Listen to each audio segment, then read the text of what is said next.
Hello, everyone, and welcome to a brand new episode of the Indianaut Podcast, where we interview some of India's next best analytical and creative minds who are not only revolutionizing their own field, but at the same time transforming India's entrepreneurial ecosystem one step at a time. Our guest for the day is a man who has years of experience in building consumer centric products. He is the founder of PostAkali and iDecorama and is now the co-founder and CEO of Rage Coffee, FMCG company currently revolutionizing the way Indians consume coffee. We have with us Bharat Sethi. Let's jump right into the conversation. Hi, great. Thanks for having me. Fantastic. So, Bharat, before we start dissecting how your mind works and how your past has been, I want to talk about the whirlwind of announcements that have come out of Rage Coffee recently. So, why don't you walk us through all the good news once? Great. So we closed an institutional round of funding last year, which we announced this year. And that has happened. But beyond that, there's a lot that has happened in terms of our products that we've launched. So we've launched flavors, in our own crystallized small batch formulations that we do, and those are doing phenomenally well. We are working on a lot of exciting new products, so that's very exciting for us. But yes, I mean, in terms of the overall brand that we are trying to create, we have seen tremendous growth and acceptance of our products in the last, I think, 2 quarters. So that has really been kind of motivating everyone in the team. We've added a bunch of really talented people in the company, and I think that's for me the most exciting thing to be able to work with really like-minded people, also people who bring a lot of experience to the table. FMCG is a beast of an industry. It can kind of consume all. I mean, the kind of capital you would want to put into it, it can take all of it. Right. So yeah, we have people who are experienced in FMCG distribution, directly dealing with the trade, be it distributors, be it retailers, be it wholesalers that we work with. And on the other side, we have a very young marketing team and design team, so it's I'd say it's a very interesting position to be in right now. Right. I mean, you're purely tapping into the millennial power right now, aren't you? Yes and no, man. Like, the thing with us is coffee is probably the only, apart from other few products, that you consume daily, and it evokes an emotion. It's not like your toothpaste or your soap, right? Coffee is a story in itself for everyday consumption, and that, I think, transcends age, and it transcends the idea that people have about this beverage. Right. So we're not just focused on one kind of demographic audience, and we're not just focused on one kind of consumer segment. Of course, right now, basis a thesis of how to build a brand, right? We were very focused on targeting a certain segment of audience initially, but as we are expanding and as we are reaching out to more and more people with the launch of flavors, for example, and next with the launch of our institutional blends and the ready to drink variants and a lot of other innovation that we're doing, we would kind of tap into other audiences as well. Right. Millennials overall are, I think, the first generation of coffee drinkers in India, apart from Right. South India, where coffee has been very popular always. Right. But at the same time, I think the new culture that has developed around coffee is that coffee in itself is a religion now of the sorts, right? People can actually swear on coffee and whatnot, and more than that, it's something that has become a very huge and important part of everyone's lives. People can't start their day without it. When you're in office, you really need a cup of coffee to really boost things up or boost your momentum and whatnot, right? So I think there's a huge lot of momentum and a huge lot of story behind coffee in everyone's life now. Yeah, I think I wouldn't deny that. What happened in India is we jumped from the first wave of coffee to the third wave of coffee, and to kind of expand on that. We had the cafes coming up, and we CCD, for example, started this trend of coffee in a cafe kind of model, right? We were exposed to that, and then there were the legacy brands that we had, right? What was happening was, in the last couple of years, the expectation of the audiences have increased massively, especially when it comes to something like coffee, which evokes an emotion, and they also want innovative new kind of products and blends and tech delivery techniques. And that is not just limited to, let's say, instant coffee. It's also with respect to grounded coffee. It's also with respect to other delivery mechanisms, also with respect to the cafes that you see. So I think the expectations are rising far more faster than there is innovation, and that's why we came in. We saw huge kind of blanket white canvas to play on. There was not just one gap, there were many gaps in the market, right? So I think we are still far behind in terms of the innovation that we can do as a nation, so to speak, or as even entrepreneurs. There's a lot to be done. But yes, I mean, it's better to start somewhere. So we've started. Makes sense. So I now want to focus on you. Okay. And you specifically, right? Right. I want to understand your Indianaut origin story, okay? So Rage Coffee is your third entrepreneurial venture, and you've had two successful businesses in the past. There was iDecorama and there was PostAkali. Not in that exact order. Yeah. So what has been the key driving force behind your push towards entrepreneurship? Was this something you wanted to do ever since you were a kid, or was this something you got into college, or like how did you decide that, okay, I'm not going to stick to a 9-to-5 job anymore and I'm going to enter the world of 23-hour working entrepreneurships and whatnot? So how did you go into this? Wow. That's a question that needs a lot more time, but I'll try to kind of condense it for you. Right. Try to focus on things that were game changing for me personally, that changed my path towards how I look at my career and how I look at my professional life. I'll tell you a short story on this. So I, when started out, I joined a company right out of college, and I worked there for 4 days.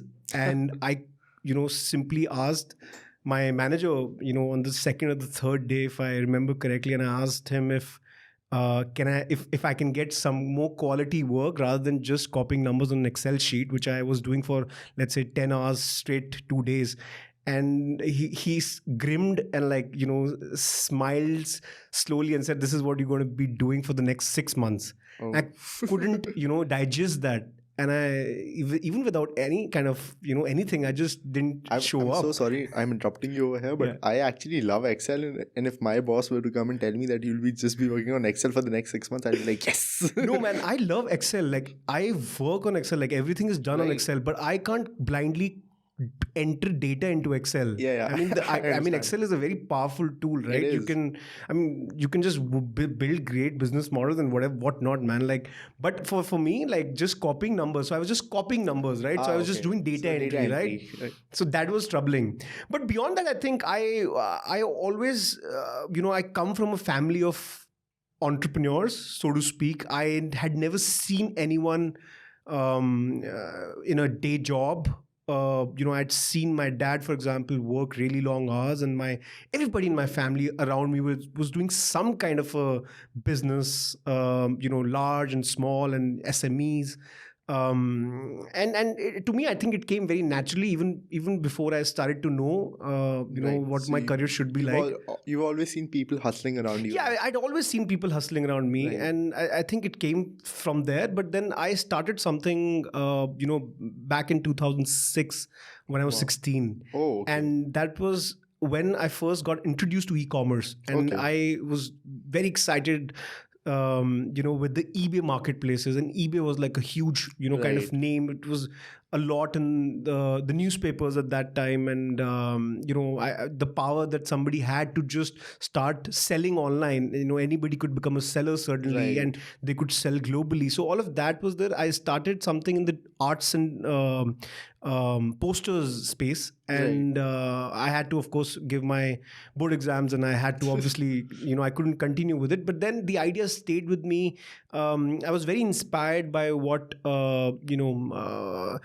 the horizontal marketplaces were doing at that time. Right. And, I think I just believed in the power of internet as a means to sell something. Right. And I think I just believed in, even at that time when I was very young, I believed in the power of, just being able to directly communicate with your customers, directly be in touch with them, Right. and directly be able to supply to them. And I think that at some point it just connected with me, and I continued that journey. Digitization has been a major enabler for people to start selling, and major enabler to actually people to push towards entrepreneurship, right?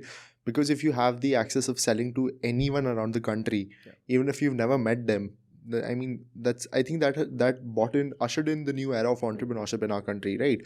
Between eBay, Amazon, and even websites like Shopify, like I think they've had a major impact on India. Yeah, that's good you mentioned Shopify. I started kind of messing around with Shopify back in 2011.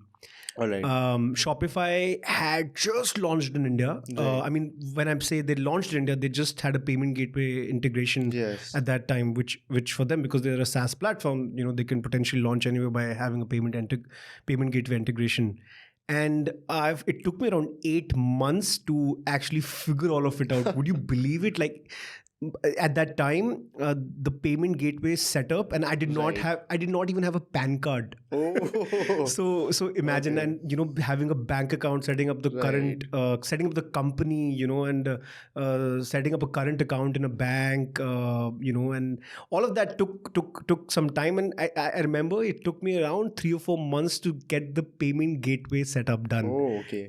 Imagine, and this was a crazy time. Right. Now it can be done in one day if you sign up with some of the platforms. Right. So that happened. Shopify happened, man. Like, Shopify has been amazing I think it has given so much power to young entrepreneurs globally. Definitely. And I think we grew with Shopify. With PostAkali, there are some quick stats that come to my mind. PostAkali in 2015, it was in the top 300 stores all over the world on Shopify in terms of traffic. Right. And we were, I think, the second or third store recorded on Shopify in India. Wow. At that time, we launched, I think, 1 year later, but we had kind of set up at that time, back in 2011. We launched in May of 2012. But yeah, we've been messing around with Shopify, and growing together, I would say, for so many years now, 9 years now.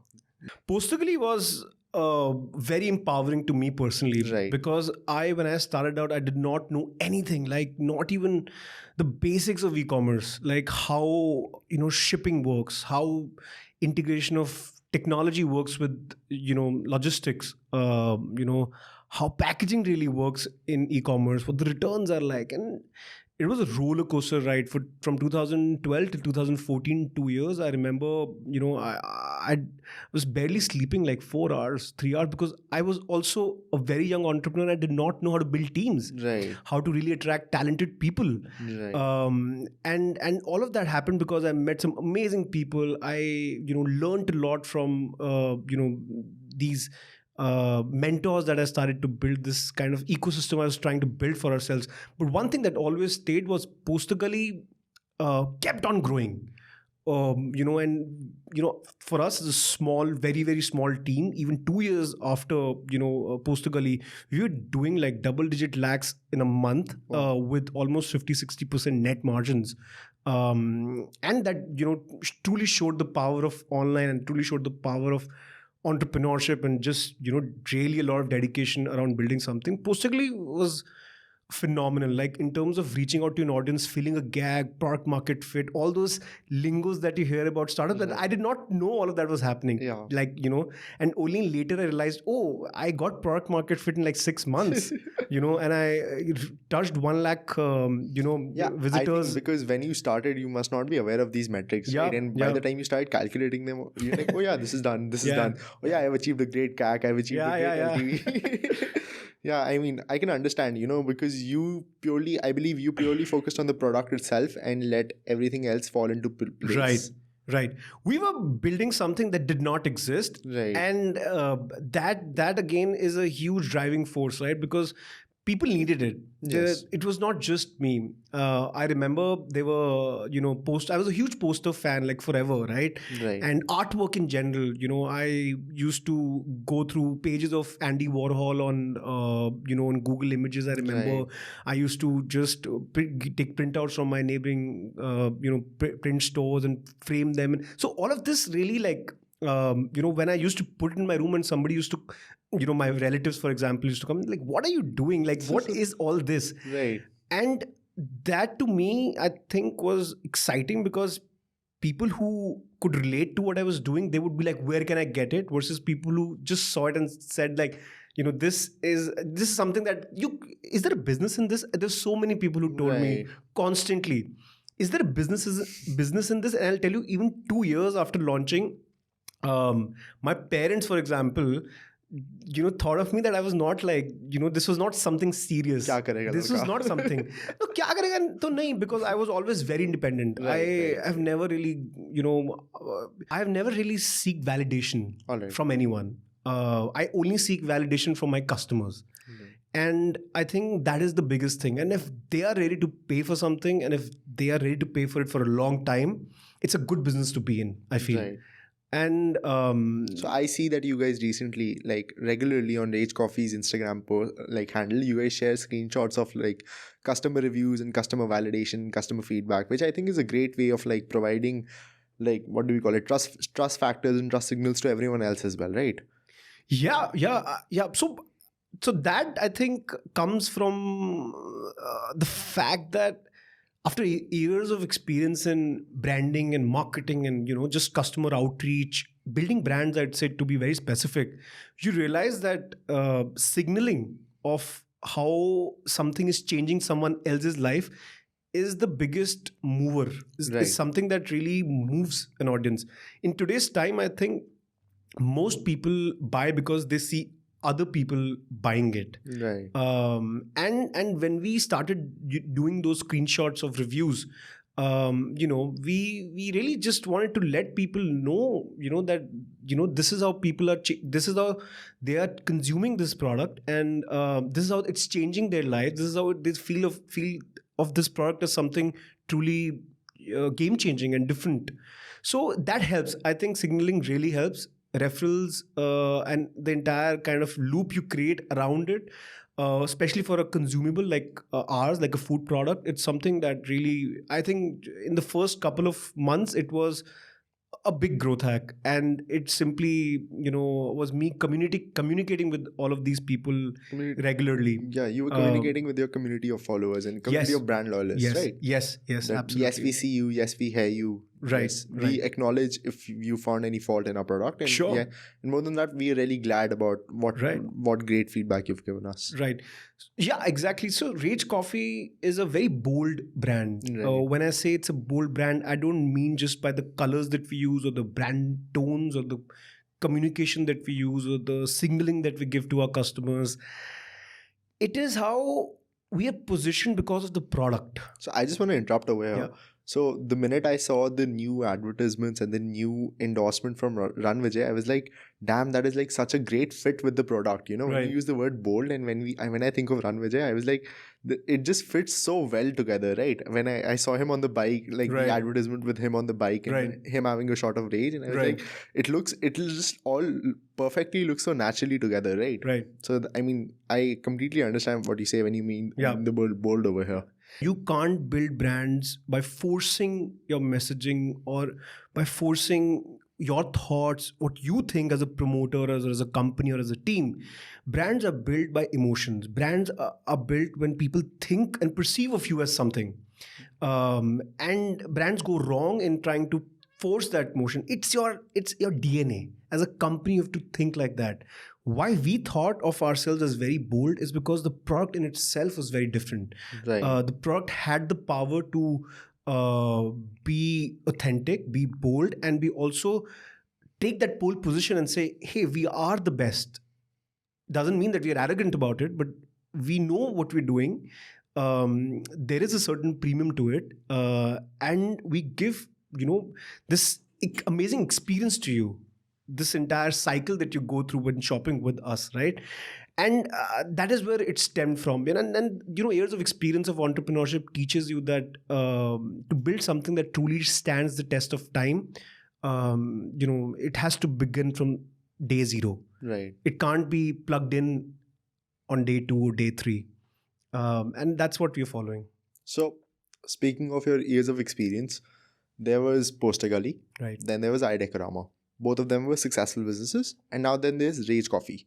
So, between these three ventures, what have been the key learnings you've taken from iDecorama and iDecorama and PostAkali, and have applied the same to Rage Coffee?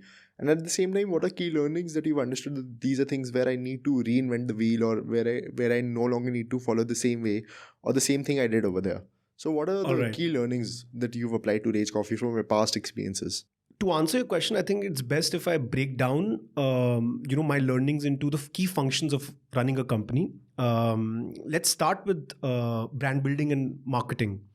So when it comes to marketing, I think for a digitally native company like ours, it is very important to understand the cost structures really right.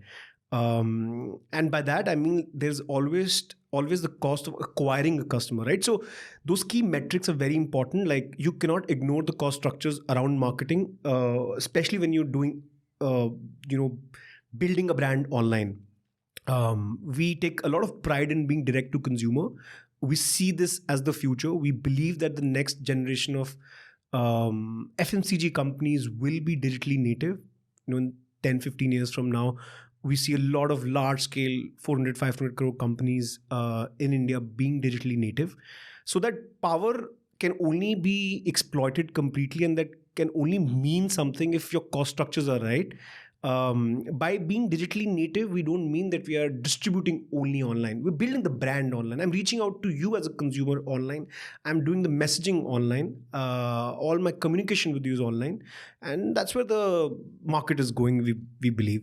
So when it comes to marketing, the learnings have been around staying true to your brand ethos. If you're not true to what you...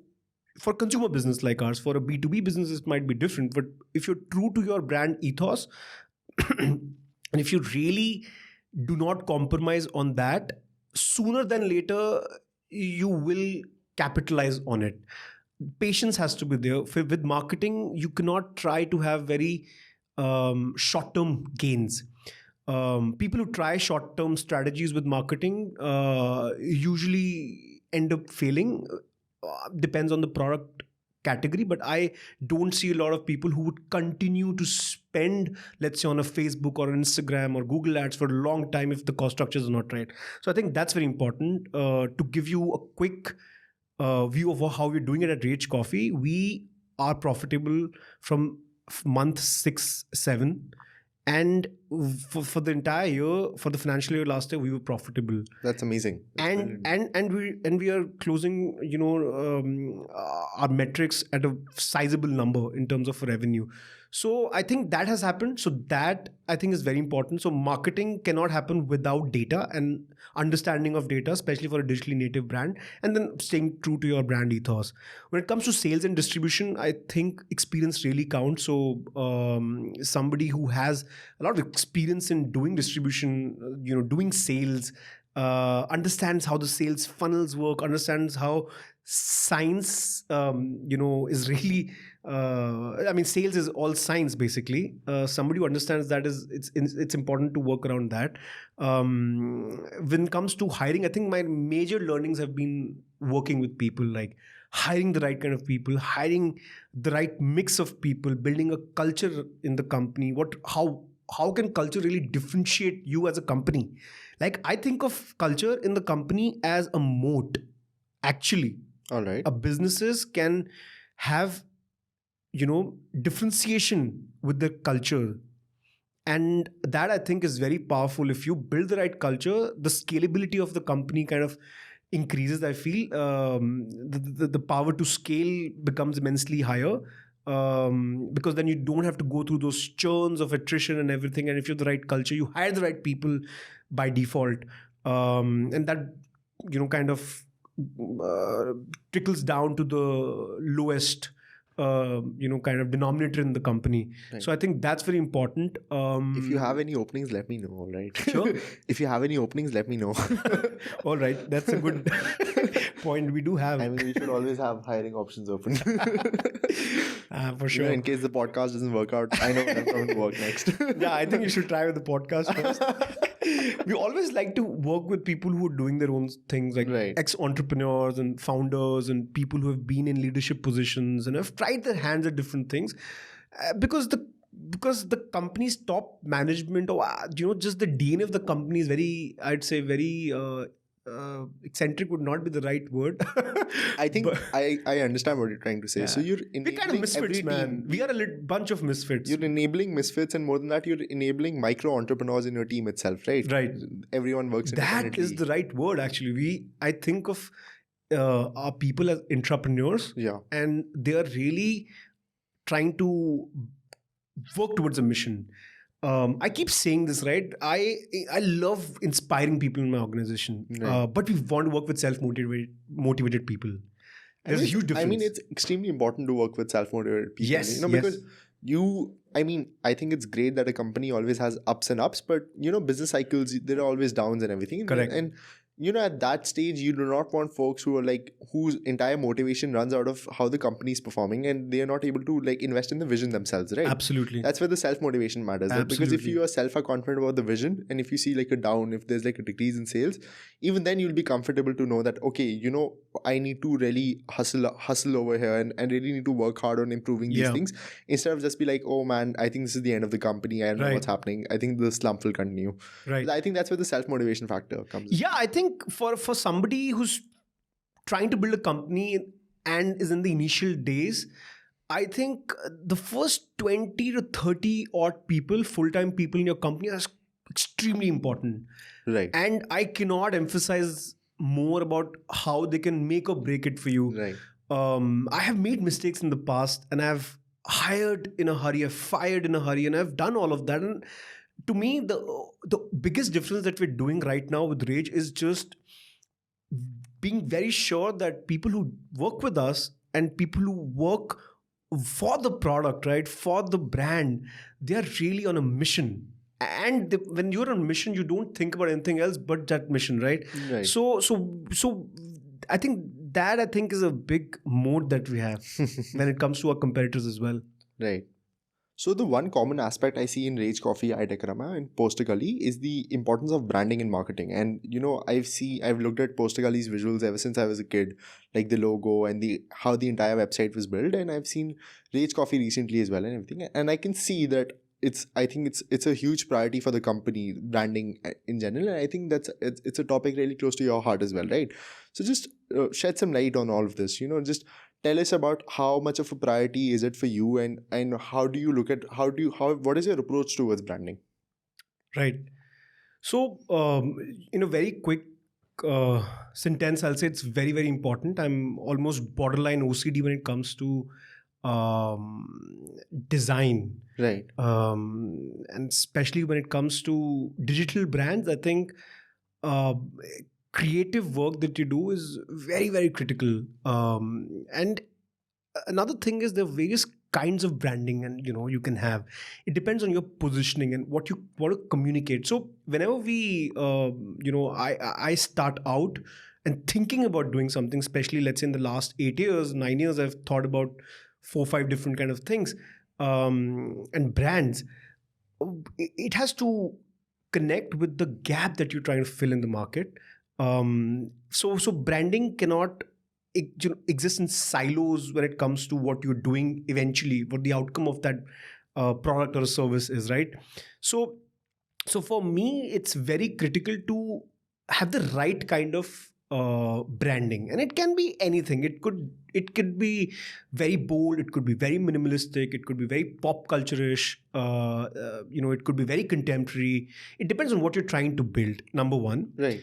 Number two is, for a brand like ours, like Rage Coffee, that is digitally native.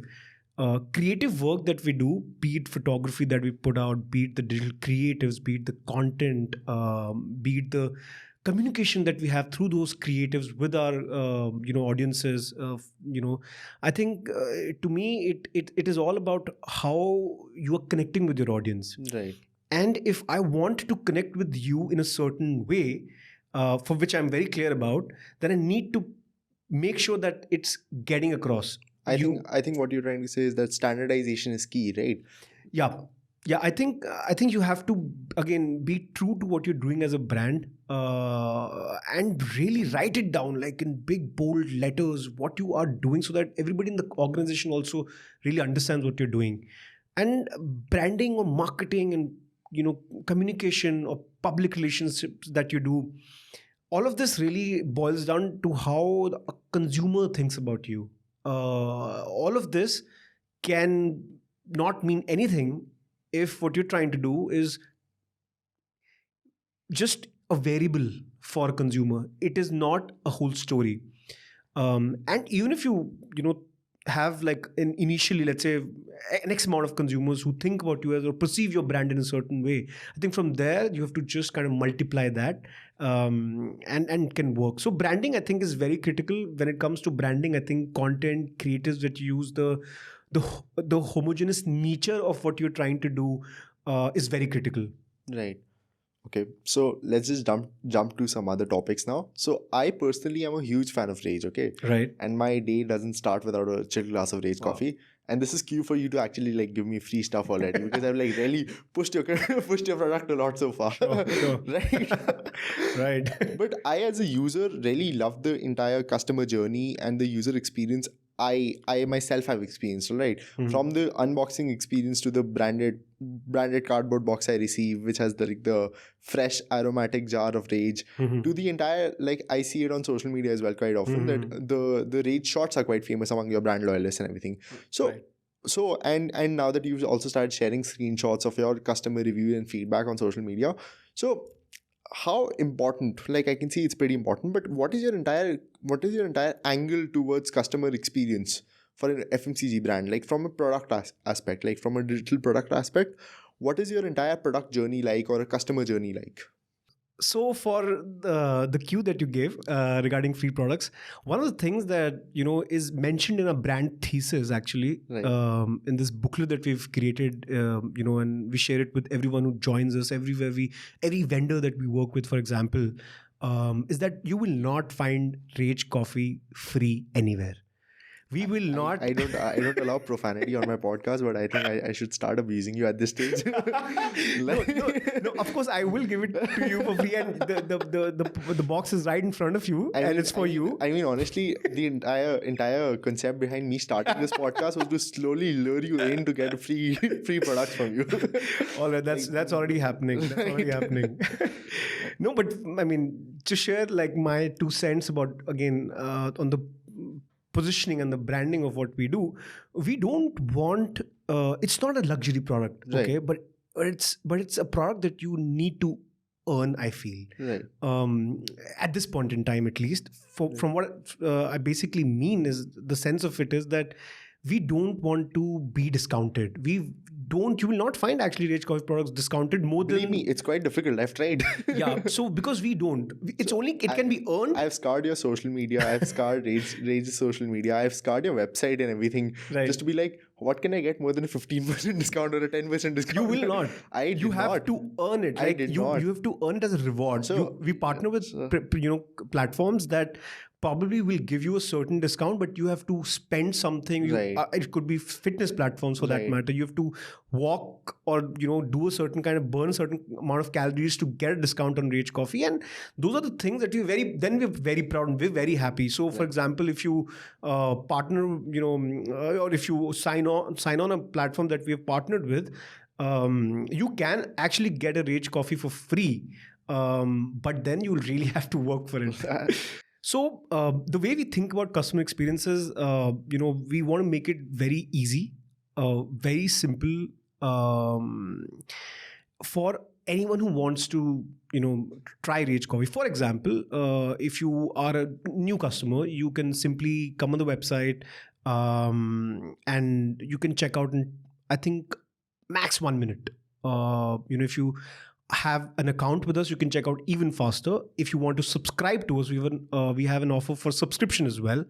So when we think of all of this, we are also available in almost all platforms that you would want us to be on, be it Amazon, be it Flipkart, be it other horizontal marketplaces. A lot of platforms that we've tied up with that help us basically reach out to a wider audience. So our thesis of distribution online is that we should be present where our customer is. Okay. And then there are certain rules to our partnerships that we do. For example, we would not partner with some platform that we don't believe in personally.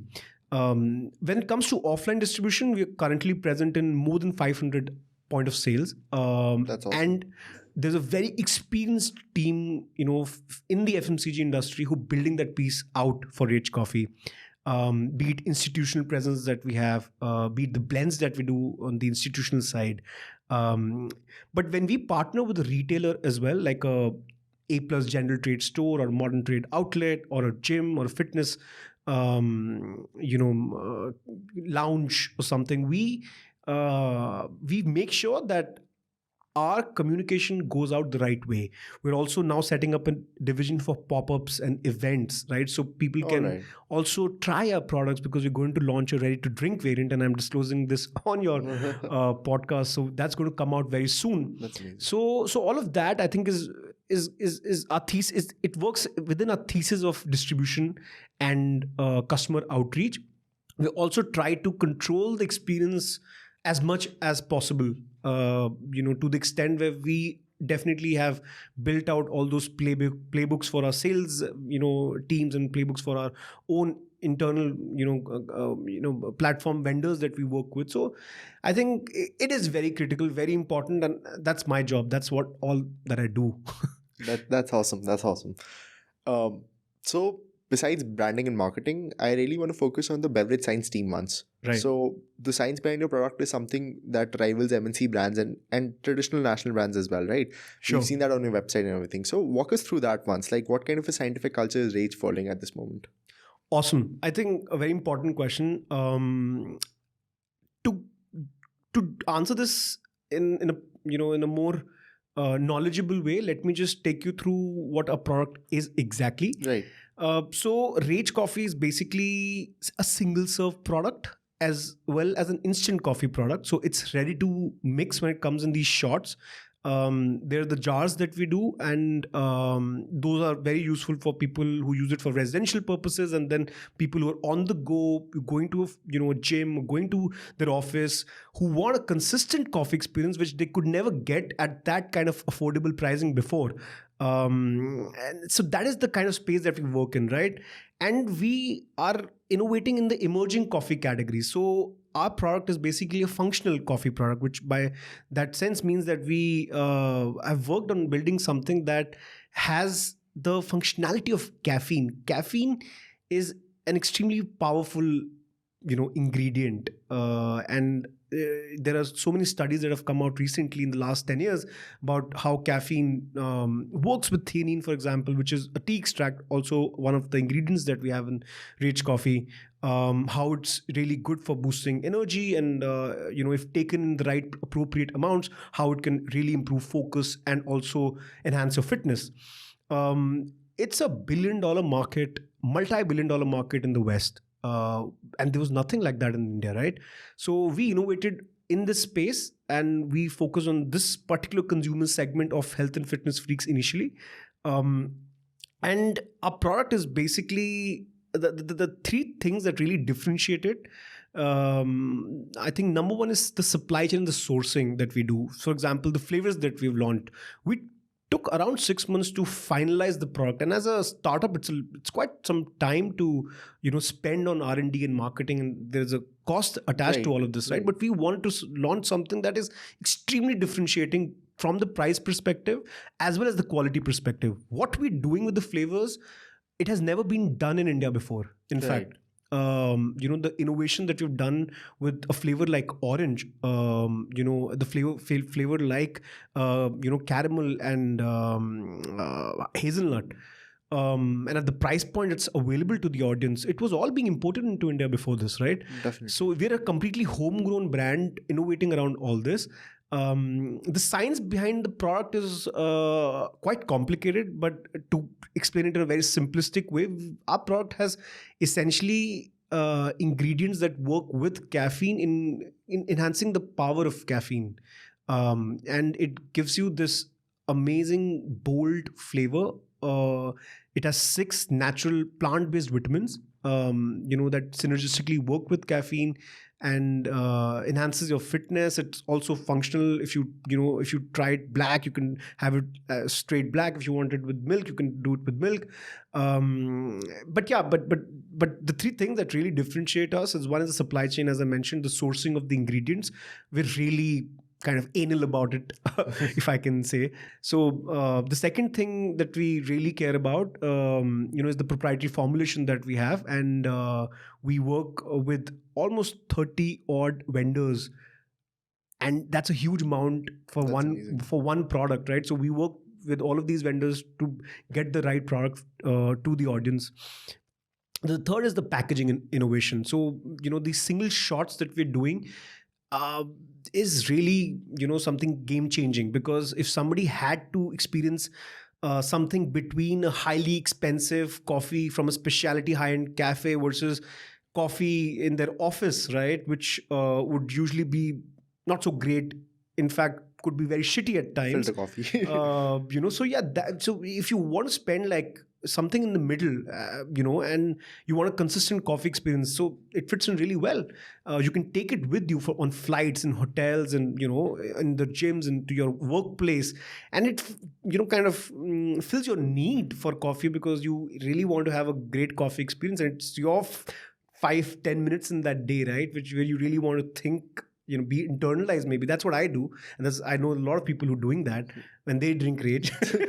So there are multiple use cases, I feel. Right, definitely. I mean, I think with the ready to drink that we're launching, I think we would reach a far more wider audience, and I think that's another product that you should look out for.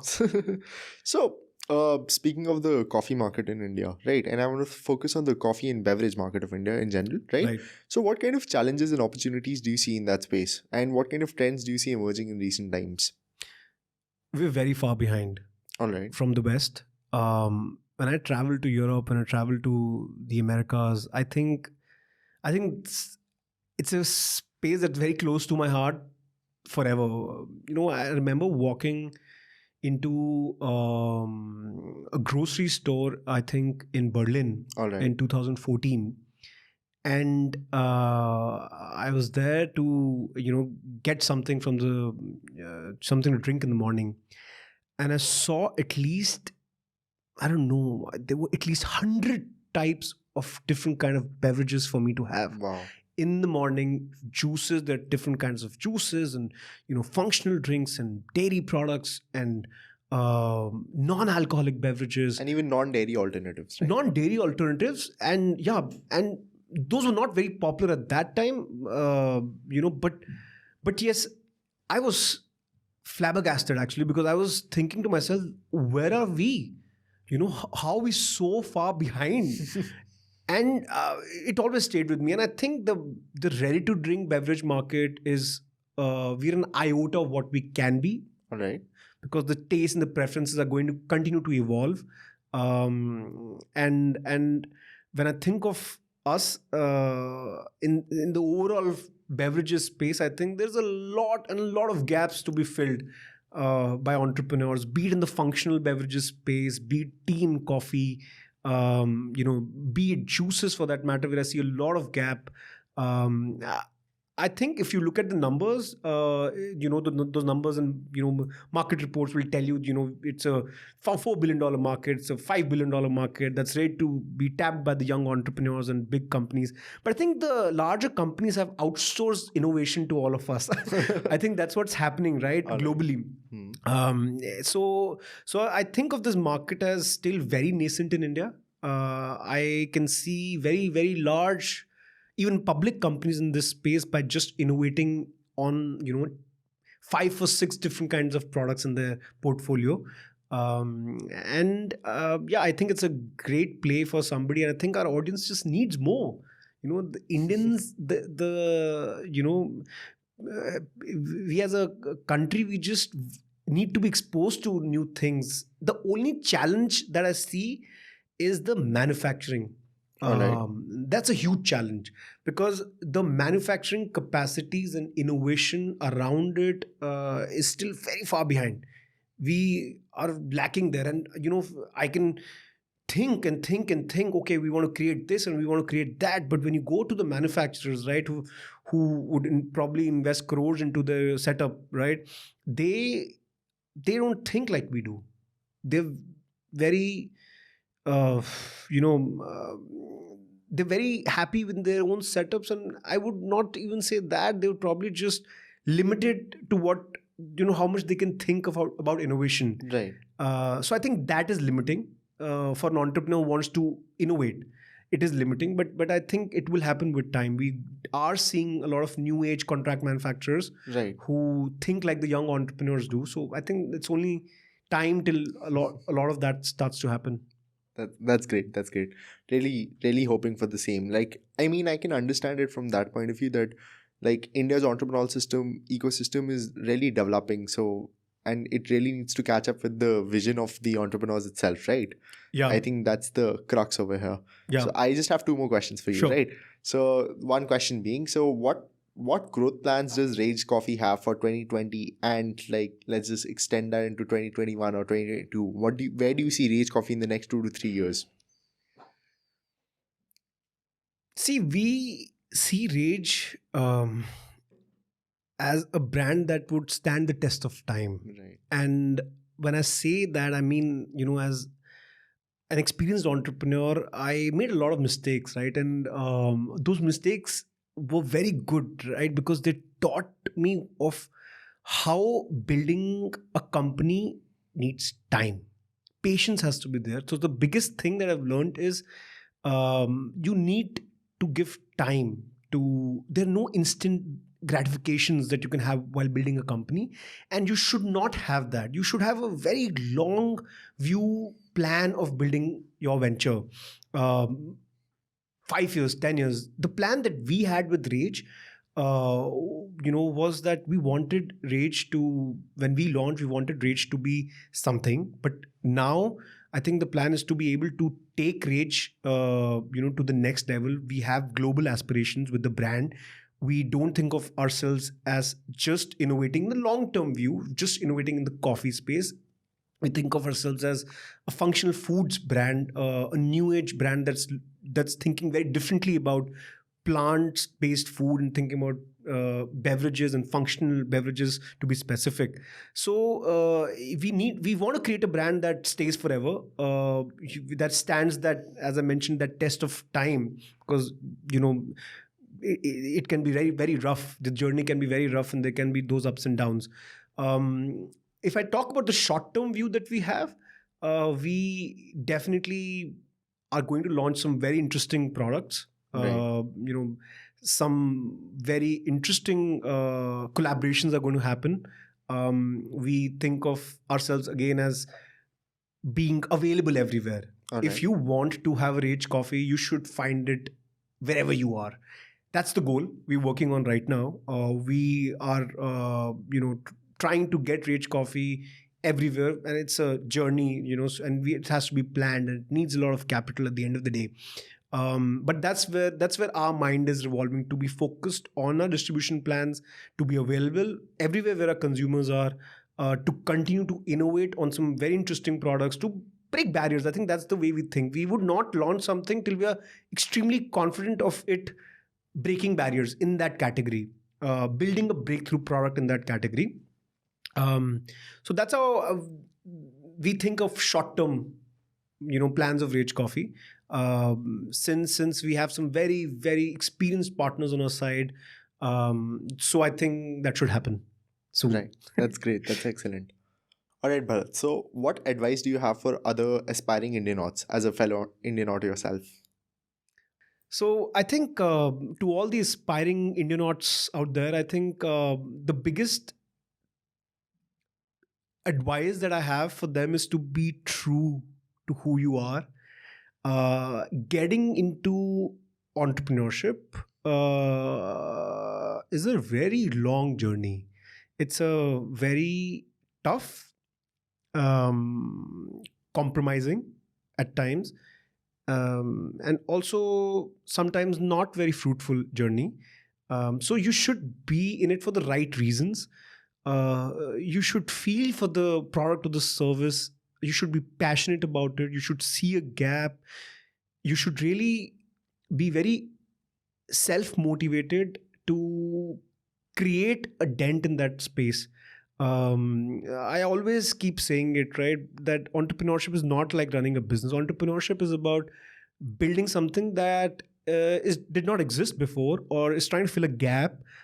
Because that's where the real hustle is, right? If you want to get into the traditional industries, for example, you want to get into, let's say, if you want to start a sari shop, right? So if you want to start a women's apparel shop, you just have to put up a shop and then people would come in there, right? But if you really want to innovate in that space, you have to do things differently. You have to think of your audience in a certain way. You have to think of what's not happening already. So the biggest advice is to be true to why you are starting up, in whatever category, in whatever space that you're starting out. The second is capital management. Funds management is very critical. I think people who start, or aspiring Indianauts who would want to start a business, they should really have their funds figured out. It is very important to know how long it will last you, what's your runway like. Right. And there should always be a plan without being able to raise external capital or debt. Because it is tough to raise external capital till you've built something substantial, or you're on the right track. So it takes time to figure that out. The third is patience. Very, very critical. You have to have at least a 3-year plan. If you're serious about entrepreneurship and you're serious about building your entire life around it. So I think these would be before starting up. After starting, I think the most important thing is to be able to build high quality teams. All right. If you are starting out as as somebody who has a partner, it is great. If you get along with somebody, and if you think you want to start a business with a friend, just because you get along, that might or might not work out in the long run. So you have to initially think of engaging with people who have complementary skill sets, people who are passionate about the mission but bring in skills that are different to yours initially. Being able to hire high performance people and retain them over a period of time is very critical. Cannot emphasize that more. And then I think with time you learn. If all of this is figured out, if there's a product that is needed by the market, that is needed by a certain set of audience, you can think small. I don't promote think big always. Thinking big is a function of a lot of things. It's how you are progressing in your business, in your entrepreneurial journey. So if you start small, it is no problem. You can start small. You want to start a business that will last you think maybe 1 year, and if you think there is real value to be built, and that capital will last you, let's say, a certain time, so go for it. There will never be a right time to start a business, because there is no right time. You always have trade-offs, and those are very difficult decisions the longer you think of those, because data would tell you that it's very difficult for people in their 40s to start a business, because there's so much baggage that they have, versus somebody who's starting out at 25. And experience really counts. So if you have experience in a certain sector, certain industry, you have networks and relationships in those industry, it does help. But you should get in it for the right reasons. That sounds amazing, Bharat. Thank you so much for joining us today. We congratulate you on Rage Coffee's recent announcements and wish you the best of luck for Rage's future. Thank you so much, everyone, for joining us today. The Indianaut Podcast is available on YouTube, Spotify, Google Podcasts, and Apple Music. Be sure to follow us on Instagram and Facebook to receive all updates on the upcoming episodes. We'll see you in the next one.